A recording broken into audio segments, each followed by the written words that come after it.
6 reasons why Russia is totally unprepared for Ukrainian invasion. Ukraine is not interested in invading Russia. But 1. Russia has no reliable intelligence service. Russia's secret services have been spying on Ukraine for decades. They tried to co-opt its institutions. They bribed officials and hired informants. None of it helped them bring down the Ukrainian government. They failed to stir up any pro-Russian sentiment. Before the invasion, Russia sent undercover agents to Kyiv. The FSB was supposed to oversee the expected occupation, but the plans to occupy Kyiv proved futile.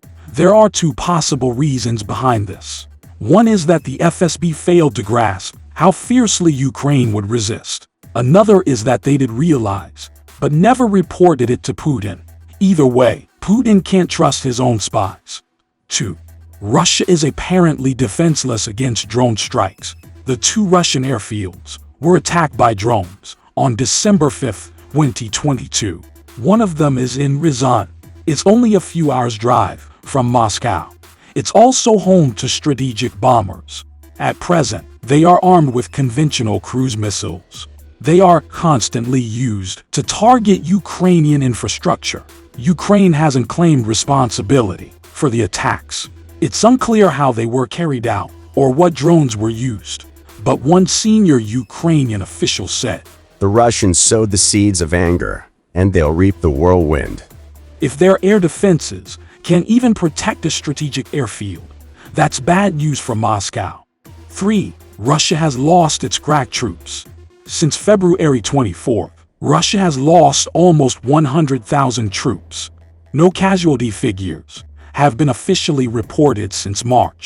That month, Russia only admitted to 1,351 soldiers KIA. In fact, over 900 crack troops have been killed in Ukraine. These include Marines, intelligence agents, and elite paratroopers.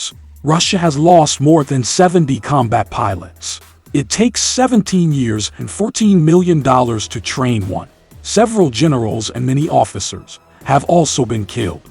4. The Russian army is running short on ammo. They're using it up faster than it can be replaced.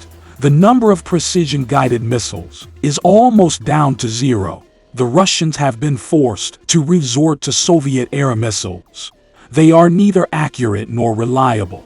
Sometimes they crash back down after launch, destroying residential buildings. Russia has been heavily sanctioned by the EU and the US. It can no longer produce sophisticated, high-precision weapons. That requires advanced Western equipment. Russia is running out of ball bearings. It can't produce its own electronics. Even spare parts for older equipment are drying up. 5. Russia's fortifications are a sham. Russian troops are working on the so-called Wagner Line. It is being built in the Zaporizhia and Kherson regions. The line is made up of concrete pyramids, but some of them are hollow inside, which makes them useless. Ukrainians' tanks drive over them with ease.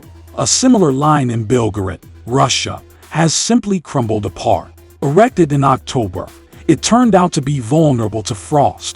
6. Russia has no allies. Aid continues to flow to Ukraine from the West. Russia keeps appealing to fellow pariah states, but its list of allies is woefully short. Iran, North Korea, Syria, Eritrea, and Belarus. Iran supplies Russia with Shahed-136 drones. North Korea has sent some artillery shells, but none of them are willing to commit. They never send their troops to Russia.